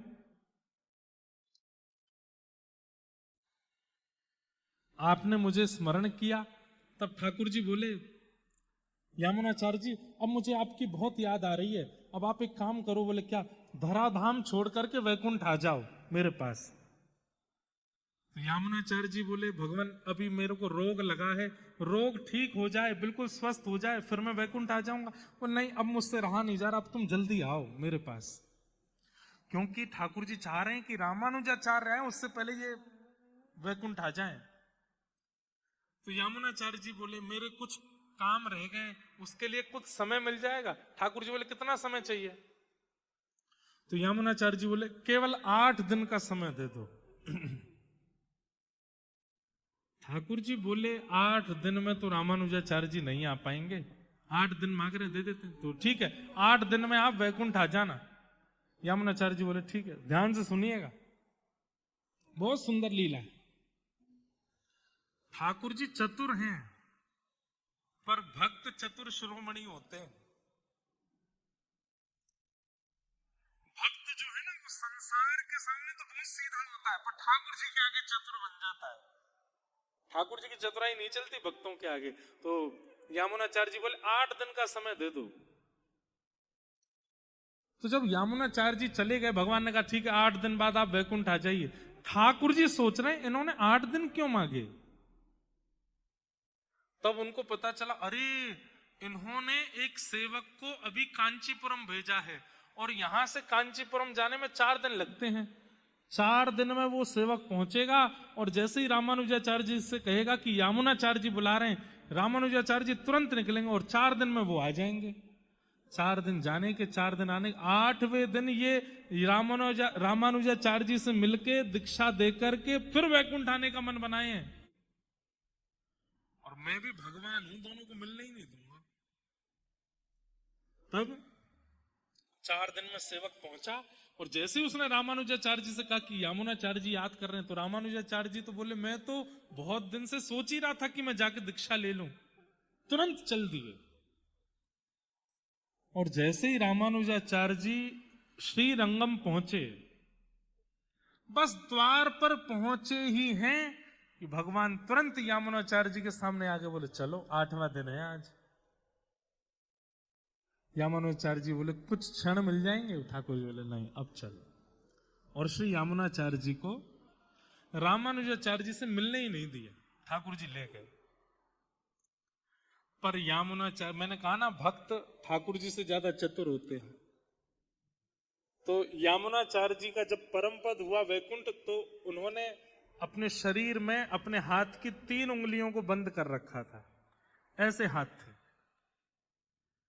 कोई भी व्यक्ति प्राण त्यागता है या तो उसके हाथ खुले होंगे या पूरे बंद होंगे, लेकिन 3 उंगली बंद और बाकी के 2 उंगली खुले हुए। रामानुजाचार्य जी आए तो बहुत रोए, यामुनाचार्य जी के चरणों में गिर करके रोए। सर्वांगन अंग का जब दर्शन किया, तो हाथ का जब इस रूप में दर्शन किया, तो रामानुजाचार्य जी समझ गए ये निश्चित मुझे कुछ आज्ञा कर रहे हैं। और वो तीनों आज्ञाएं जैसे ही रामानुजाचार्य जी ने बोली, पहली आज्ञा बोली तो पहला हाथ खुल गया, पहली उंगली खुल गई। दूसरी बात बोली तो दूसरी उंगली खुल गई। तीसरी बात बोली तो तीसरी उंगली खुल गई। मतलब भले ही वो चले गए, लेकिन फिर भी रामानुजाचार्य जी को ज्ञान दीक्षा तो दे ही गए तीनों आज्ञाओं से। और 3 आज्ञा कौन कौन सी थी? पहली आज्ञा थी, रामानुजाचार्य जी बोले गुरुदेव आप चाहते हैं कि मैं श्री भाष्य की रचना करूं?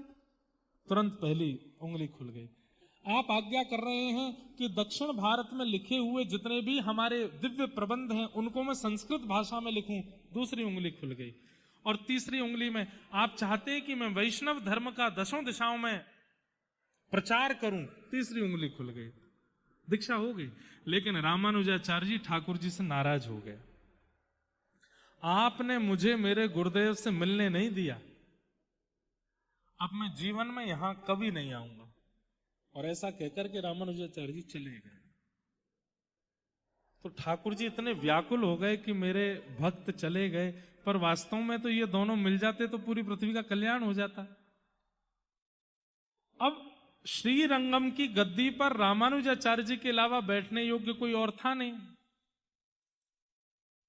तब सब लोगों ने ठाकुर जी से प्रार्थना की कि नाथ, यामुनाचार्य जी के बाद अब कोई आचार्य पदवी पर होना चाहिए। कौन? बोले एक ही है, कांचीपुरम में रामानुजाचार्य, लेकिन वो हमसे नाराज हैं, वो आएंगे नहीं। तो बोले कैसे आएंगे? बोले एक तरीका, वो कांचीपुरम में जिस भगवान की आराधना करते हैं वो भी मेरा ही स्वरूप है, वरदराज भगवान। अगर वो प्रसन्न होकर के उनको भेज दें तो वो आ जाएंगे। सब लोगों ने पूछा वो प्रसन्न कैसे होंगे? बोले कोई अच्छा संगीत का ज्ञाता जाकर के अगर सुंदर सुंदर गायन करे तो ठाकुर जी प्रसन्न होकर के कहेंगे मैं बहुत प्रसन्न हूं, वरदान मांगो क्या चाहिए? तो वरदान में रामानुजाचार्य जी को मांग लाना। तो उन्होंने कहा, यामुनाचार्य जी के पुत्र थे, उनसे कहा तुम गाते बहुत अच्छा हो, तुम जाओ कांची। और कांची में शंख चक्र गदा पद्मधारी जो मेरा स्वरूप वरदराज का है उनके सामने गाना, और मैं गा करके वहां तुमसे कहूंगा वरदान मांगो, मैं तुमसे बहुत प्रसन्न हूं, तो तुम रामानुजाचार्य जी को मांग लेना। ठाकुर जी आज्ञा करेंगे तो रामानुजाचार्य जी को आना पड़ेगा। तब वो गए, वहां जाकर के गायन किया।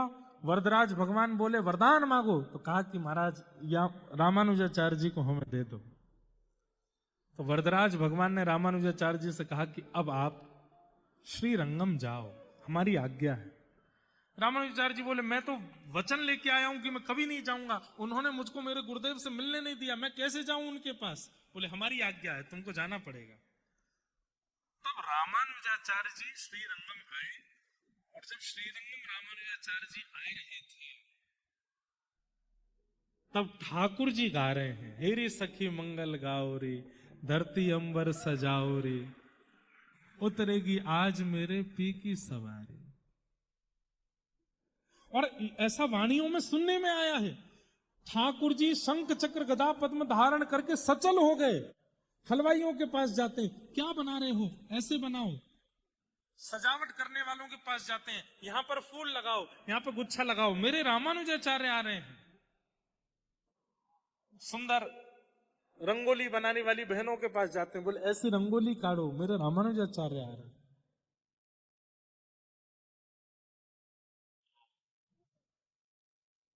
ये पूरी कथा मैंने क्यों सुनाई? रामानुजाचार्य जी ने भले ही ठाकुर जी से मुंह फेर लिया, लेकिन क्योंकि ठाकुर जी को वो प्रिय हैं, इसलिए उनका कल्याण हुआ।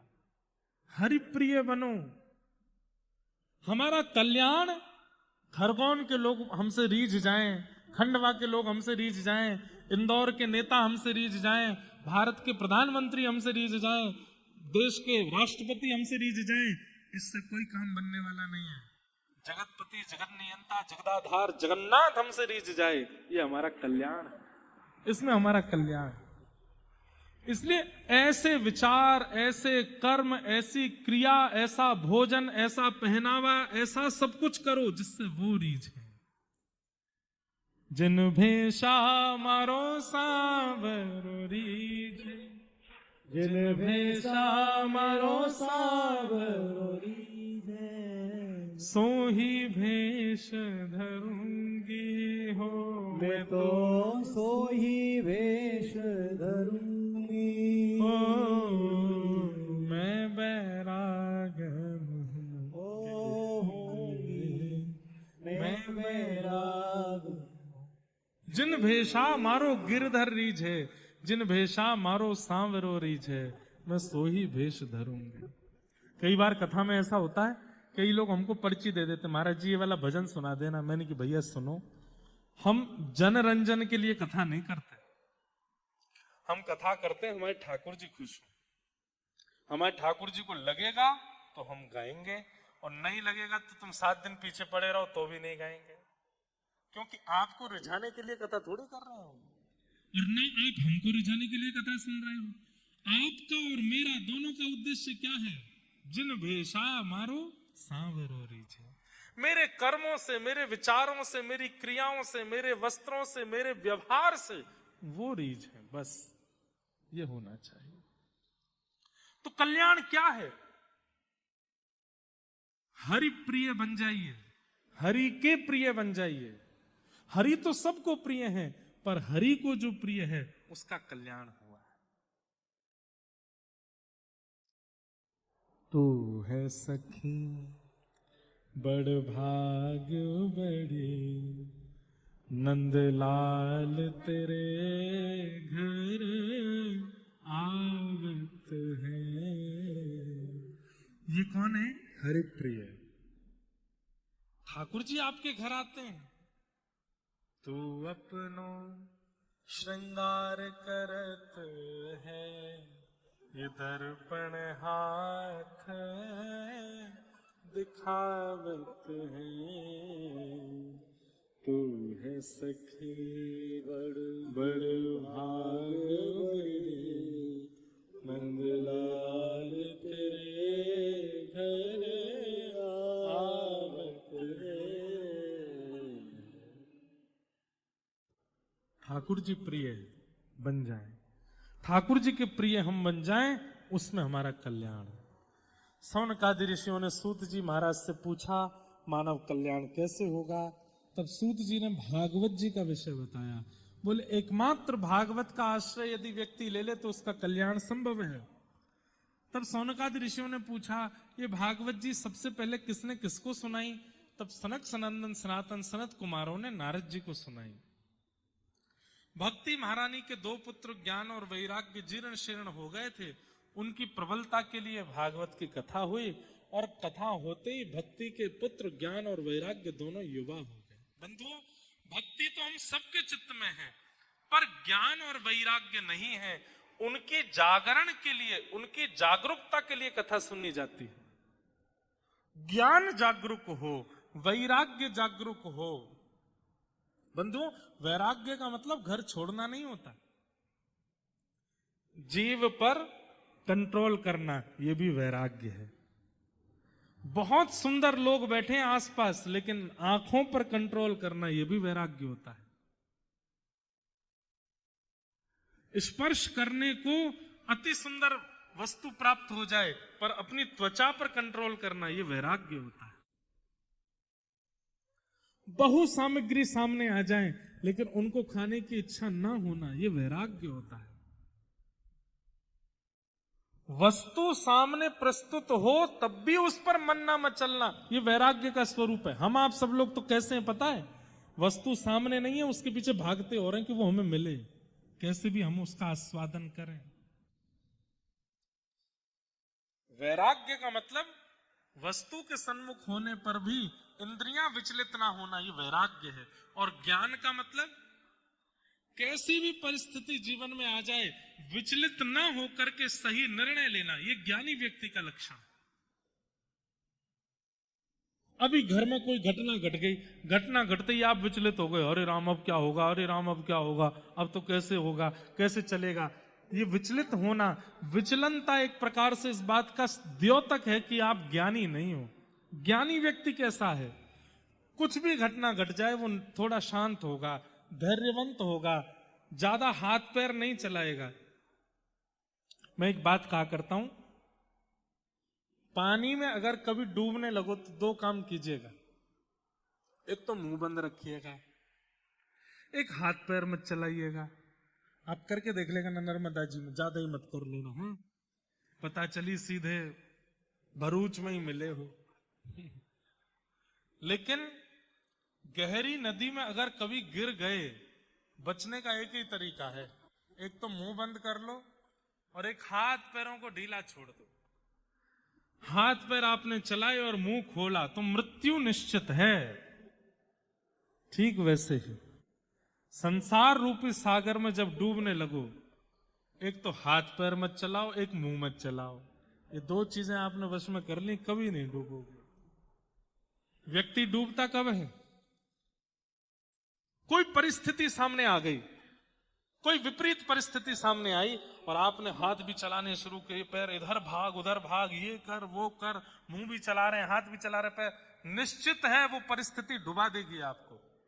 लेकिन परिस्थिति सामने आई, आपने पहला काम किया, थोड़े मौन हो गए, हाथों को अपने वश में कर लिया, मुख को वश में कर लिया, पैरों को ज्यादा चला नहीं रहे, थोड़े धैर्यवंत होकर शांत हो गए। उस परिस्थिति से कैसे निकलना है वो मार्ग आपको पता चल जाएगा। ये ज्ञानी व्यक्ति का लक्षण है। ज्ञानी व्यक्ति का मतलब बहुत पढ़ा लिखा होना नहीं होता। किताबी कीड़े मैंने बहुत देखे अपने जीवन में, किताबों से बाहर ही नहीं निकलते।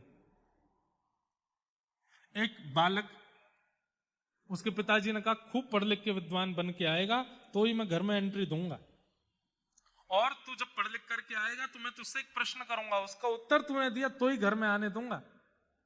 बालक गया, उसने सोचा कि किताबी पढ़ाई करना ही पढ़ा लिखा होना होता है। खूब पढ़ाई की, खूब पढ़ाई की, इतनी पढ़ाई की महाराज संस्कृत का संभाषण करने लगा। अब तो बिना संस्कृत के बोलता ही नहीं है, उठता बैठता चलता फिरता सब कुछ संस्कृत ही बोलता है। जैसे ही अपने घर आया, त्रिपुंड लगा रखा था, चौड़ी चोटी रखी थी, हाथ में ग्रंथों को लेकर के बिल्कुल ब्रह्मचारी बन करके, और अपने दिव्य नेत्रों से जब पिता को देखने लगा, पिता बोले बेटा अध्ययन हो गया? हाँ। प्रश्न पूछ लूं? कहीं से भी पूछ लीजिए पिताजी, चारों वेद कंठस्थ कर लिए, उत्तर मीमांसा पूर्व मीमांसा कंठस्थ याद हो गई है, जितने आप उपनिषद कहोगे सबसे कोई सूक्त पूछ लीजिए, सब बता दूंगा। पिताजी बोले अच्छा ये बताओ, पाप के बाप का नाम क्या है? बेटा बोले क्या? बोले पाप के पिताजी का नाम क्या है? पाप को जन्म देने वाले पिता कौन है? बेटा बोला गुरुजी ने ये तो नहीं पढ़ाया था मुझे, गुरुजी ने मुझे सब कुछ पढ़ाया, ये तो नहीं बताया। पिताजी बोले बेटा ये गुरुजी नहीं पढ़ाएंगे। अभी अभी शिक्षक दिवस निकल के गया, टीचर्स डे। बताओ संसार में सबसे बड़ा शिक्षक कौन है? आपका स्वयं का जीवन। वो जितना आपको सिखाता है उतना कोई नहीं सिखाता आपको। इसलिए शिक्षक दिवस पर अपने आप को ही प्रणाम कर लिया कीजिए। भैया सबसे पहले मैं तुझको ही प्रणाम करता हूं, तैने बहुत सिखाया मुझको, बहुत सिखाया। कैसे सिखाया? पहले मैं गिरा था तो नाक में लग गई थी, फिर तुमने बताया कि हाथ से अगर रोक लोगे तो बच जाओगे, तुमने सिखाया। पहले मैं चलता था तो कांटे पर पैर रखने पर चिल्लाता था, तब तुमने बताया कि भाई नुकीली वस्तुओं पर पैर नहीं रखा जाता। पहले मैं मीठे बोलने वाले हर व्यक्ति को मित्र बना लेता था, लेकिन तुमने बाद में मुझे सिखा दिया कि हर मीठा बोलने वाला व्यक्ति अच्छा नहीं होता। कई बार अति भक्ति चोरे लक्षण, कई बार बहुत मीठा शुगर कर देता है। व्यक्ति को गंभीर बीमारियों से प्राण नहीं त्यागने पड़ते, शुगर से जरूर प्राण चले जाते हैं उसके। और ले लो मीठा। भैया जीवन में कभी कभी नीम गिलोय भी होनी चाहिए। ऐसे ही गुलाब जामुन रसगुल्ला जैसे लोगों को ही मित्रवत बनाओ, कभी कभी नीम गिलोय को भी संग रखा करो। कभी कभी ये कड़वाहट प्रकट करने वाले करेला आदियों को भी जीवन में स्थान दो, ब्लड साफ करता है करेला। ऐसे ही साथ में जो लोग रहते हैं ना, सब मीठे ही मीठे मीठे ही मीठे मीठे ही मीठे लोग रख लोगे ना, बहुत बड़ी दिक्कत हो जाएगी। इसलिए जो थोड़े कर्कश हैं, थोड़े से कठिन हैं, थोड़े से सत्यवादी हैं, थोड़े से नियम से रहने वाले, ऐसे लोगों को भी जीवन में रखिए, उसी से कल्याण होगा। और एक बात बताऊं, कर्कश लोग यदि साथ में है तो कितना भी मीठा खा लो, दिक्कत नहीं होगी। लेकिन कर्कशों से दूर भागते हो, केवल मीठों के पास रहते हो तो दिक्कत है। अब ये ज्ञान है, ये ज्ञान कौन देता है? जीवन देता है। तो ज्ञानी होने का मतलब पढ़ा लिखा होना नहीं होता। परिस्थिति को पहचानने वाला धैर्यवान व्यक्ति को ज्ञानी कहते हैं। और ये ज्ञान और वैराग्य दोनों भक्ति के पुत्र हैं, और इन दोनों को श्रीमद् भागवत की कथा प्रकट करती है। जो भागवत जी का आश्रय लेता है उसका ज्ञान भी प्रकट होता है, उसका वैराग्य भी प्रकट होता है। बुरा नहीं मानिएगा, हमें पता नहीं क्यों ऐसा हो गया, कथा करते करते अब लोग हमसे मिलते हैं तो उनके व्यवहार विचार और शब्द से ही हम पहचान जाते हैं कि ये कैसे। पहचान करके हम दूरी नहीं बनाते, पर हां कितना नजदीक जाना है ये पता चल जाता है। और ये अनुभव इसी को ज्ञान कहते हैं। और ये कथा से होता आपको भी हो जाएगा। खूब सत्संग करने लग जाओ, खूब भजन करने। अब आपने एक बात सोची, सारे विश्व के लोगों के प्रश्नों का उत्तर प्रेमानंद जी महाराज के पास ही क्यों है? सब उनसे ही पूछने क्यों जाते? वृंदावन से बाहर नहीं जाते, व्रज से बाहर नहीं जाते, फोन कभी चलाते नहीं, सोशल मीडिया कभी देखते नहीं, उनको सारे उत्तर कैसे पता है? सत्संग का प्रभाव। कई बार आपने वो पढ़ा नहीं होता है, ऐसी वस्तु का भी उत्तर आपके जहन में आ जाता है। ये सत्संग की कृपा होती है। आप हमसे कुछ भी पूछ लो संभवतः, हाँ अब दुनिया भर के वैसे उटपटांग प्रश्न पूछोगे तो उसका उत्तर नहीं है, पर हाँ भक्ति संबंधी जीवन संबंधी प्रश्न कर लोगे। आपकी उम्र है 50 वर्ष, हमारी उम्र है 28 वर्ष, हम फिर भी आपको उत्तर दे देंगे। कहां से? ये भागवत जी की कृपा है। ये ज्ञान वैराग्य को पुष्ट करती है, ये ज्ञान वैराग्य को प्रकट करती है। और ज्ञान वैराग्य कौन है? भक्ति के पुत्र हैं। अभी आप सब लोग भक्ति के साथ हो, लेकिन उसके पुत्र नहीं है, इसलिए भक्ति प्रसन्न नहीं है। भागवत जी के आश्रय से ज्ञान और वैराग्य दोनों को पुष्ट कीजिए। भक्ति सुतौ तौ तरणौ गृहीत्वा प्रेमैक रूपा सहसा विरासी। श्री कृष्ण गोविंद हरे मुरारी नाथेति नामानि मुहुर्वदन्ति। कथा में आती भक्ति ज्ञान वैराग्य तीनों युवा हो गए। तत्पश्चात एक आत्मदेव नाम के ब्राह्मण हैं, उनके धुंधुकारी नाम का एक दुष्ट पुत्र है, जो कि उनका पुत्र नहीं है, उनकी पत्नी किसी सहेली के पुत्र को लेकर के आई है। लेकिन उनकी गाय ने भी एक संत प्रसादी पाकर के एक गोकर्ण जैसे पुत्र को जन्म दिया। दोनों पुत्र बड़े हुए, धुंधुकारी दुष्ट हुआ, गोकर्ण पंडित ज्ञानी हुए। दुष्टता के कारण और अपने व्यवहार विचारों के कारण धुंधुकारी मृत्यु के बाद प्रेत बना। एक बात सुनिएगा, जो बालक अपने माता पिता का बैर करता है उसको मृत्यु के बाद प्रेत बनना पड़ता है।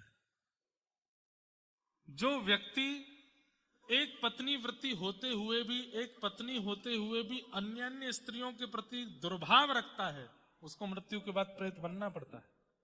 ऐसे ही पत्नियों के लिए भी है, विवाह के उपरांत अन्य पुरुषों के प्रति दुर्भाव, प्रेत बनना पड़ेगा।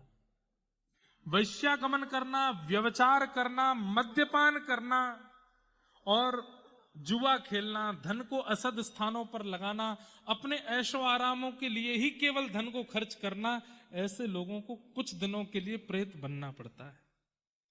इसलिए ये व्यभिचारी क्रम जो हैं इनसे अपने आप को हटा लीजिए।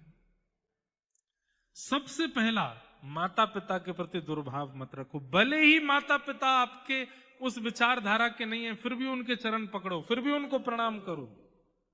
आपकी नहीं सुनते, आप पर चिल्लाते हैं, आपको डांटते हैं, फिर भी प्रहलाद जी से सीखो, नित्य हिरण्यकश्यप को प्रणाम करते हैं। माता पिता के प्रति दुर्भाव नहीं। विवाह के उपरांत पति और पत्नी एक पत्नी वृत्ति, एक पति वृत्ति रहो। धन का असद व्यय मत करो। केवल आपको जितना आवश्यक है, घर बनाना है, गाड़ी खरीदनी है, पत्नी के लिए, बच्चों के लिए, सब कुछ करो। पर सब कुछ होने के बाद भी कई लोग उसकी बहुत अति करते हैं। अति कैसे करते हैं? मद्यपान करके, वैश्यागमन करके, उल्टे सीधे काम करके, जीव हिंसा करके, मांस मदिरा पा करके, ये अति है। आपका पेट रोटी दाल चावल से भी भर रहा है, पर जीव को क्यों मार के खा रहे हो?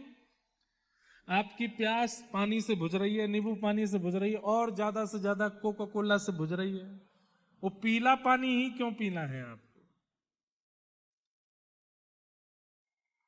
आपके जीव के लिए पान है, तांबूल है, उससे आपके जीव को सुख मिल सकता, आपको धुआं ही क्यों उड़ाना है? ये अति में जब आप अपने व्यसनों के लिए क्रियान्वित होते हैं और उसके लिए धन को खर्च करते हैं, उसके वजह से कुछ समय के लिए सही प्रेत बनना पड़ता है। इसलिए भैया समझ जाओ, सुधर जाओ, जितना आवश्यक उतना कीजिए। उससे अतीत में धन बहुत ही ज्यादा बढ़ गया है, कुछ एंजॉय करना है, मुझ पर करोड़ों हो गए हैं, रात में कुछ नाचने गाने वाले कुछ बुला लीजिए, उनके साथ गाएंगे, नाचेंगे, कुछ पिएंगे। अरे पैसा ज्यादा बढ़ गया, कथा कराओ, पंडाल लगाओ, पूरे नगर को आमंत्रित करो, यहां पर कीर्तन होगा उसमें नृत्य करो, यहां पर कथा रस सुधा पिलाई जाएगी, उसको पी पी के मतवाले होते रहो, और भोजन सबको कराओ, प्रसाद बांटो, धुआंधार आनंद करो। लेकिन धन बढ़ने पर जब व्यसनों के प्रति हमारी आसक्ति बढ़ती है, तो बंधुओं, व्यसन भोगने वाला व्यक्ति धन का असद व्यय करने के अपराध में उसको कुछ समय के लिए प्रेत योनि में जाना पड़ता है। धुंधुकारी ने तो सब अतीत में किया, इसलिए महाप्रेत बना। गया जी में श्राद्ध करने के बाद भी प्रेत योनि से मुक्त नहीं हुआ। तब सूर्य भगवान ने आज्ञा करते हुए धुंधुकारी गोकर्ण जी महाराज से कहा, बोले भागवत की कथा कराओ, कितना भी महाप्रेत क्यों ना बना हो, भागवत की कथा सुनते ही मुक्त हो जाएगा। तब भागवत की कथा हुई, और श्रीमद् भागवत की कथा होते ही धुंधुकारी अपने प्रेत योनि से मुक्त होकर के भगवत धाम को प्रस्थान कर गया। बोलो भागवत महापुराण की। इस प्रकार भागवत जी का महत्व सुनाया। ये भक्ति ज्ञान वैराग्य को प्रकट करती हैं, और कितनी भी जीवित लोगों के भक्ति ज्ञान वैराग्य को प्रकट करती हैं। और आप एक बात सुनिएगा, जितने लोग दिख रहे हैं इतने ही कथा में बैठे हैं, ऐसा नहीं। श्रीमद् भागवत जी की पोथी विराजमान होती, कई दिव्य आत्माएं यहां भटकती हैं, और 7 दिन में उनका भी कल्याण होता है। वे भी सब यहां से प्रस्थान करती हैं, एक एक करके यहां से विजय करती हैं। इसलिए वक्ता को बड़े नियम से रहना पड़ता है। नियम संयम का वो पालन नहीं करेगा तो इनमें से कोई ऊपर चढ़ जाएगा। इसलिए भागवत सबका कल्याण करती है, समहिता है। जीवित लोगों को भक्ति ज्ञान वैराग्य देकर के कल्याण करती है, और जीवित अवस्था में जितने गलत काम किए फिर भी मर गया, मृत्यु को प्राप्त हो गया, प्रेत बन गया, उसको प्रेत योनि से भी मुक्त करती है। ऐसी भागवत जी को हम बारंबार प्रणाम करते हैं। इसलिए भैया कई लोगों के मन में आ गया होगा मरने के बाद उद्धार कर तो देंगे ही, घर वालों से बोल जाएंगे हमारे निमित्त कथा करा देना, ऐशो आराम भोगने में क्यों कमी छोड़े, खूब भोग लेते हैं, प्रेत बनेंगे तो बनेंगे, कथा हो जाएगी, मुक्त हो जाएंगे। लेकिन एक बात सुनिएगा, जैसे कोई व्यक्ति क्लास में अटेंड नहीं हुआ हो और वो पेपर के समय क्लास टेस्ट जब होता है तो टीचर सबका टेस्ट लेता है, और एक बच्चा खड़े होकर बोले मैम जब आपने ये पढ़ाया था उस दिन मैं आया नहीं था, तो टीचर क्या कहती है, अच्छा ठीक है तुम टेस्ट मत दो, तुम बैठे रहो चुपचाप। लेकिन जितने लोग पिछली क्लास में आ चुके हैं उनको तो टेस्ट देना पड़ेगा ना। इसका मतलब मुझसे लेके पीछे तक जितने लोग यहां बैठे हैं जो इस बात को सुन चुके हैं, अगर वे अब विचार करेंगे कि हम तो भोग लेते हैं, प्रेत बनेंगे तो फिर उसके बाद में कथा करा लेंगे घर वाले, तब मुक्त नहीं हो पाओगे। क्योंकि फिर ये कहेंगे भाई तुम क्लास में अटेंड थे, तुमने सुना था, और तुमने सुनने के बाद में घर वालों से ये कहा है अब तो टेस्ट तुमको देना पड़ेगा, जाओ प्रेत बनो, फिर कथा से भी मुक्त नहीं हो पाओगे। ये मेरे मन का भाव है। इसलिए भैया वैसे तो देखो आप सब लोग मुक्त हो ही चुके हो, कथा के लिए आप लोग इतनी दूर दूर से चल के आ रहे हो, समय निकाल रहे हो, कथा सुन रहे हो, इसका मतलब मुक्ति तो निश्चित है ही। और मुक्ति नहीं, हमें तो वृंदावन चाहिए।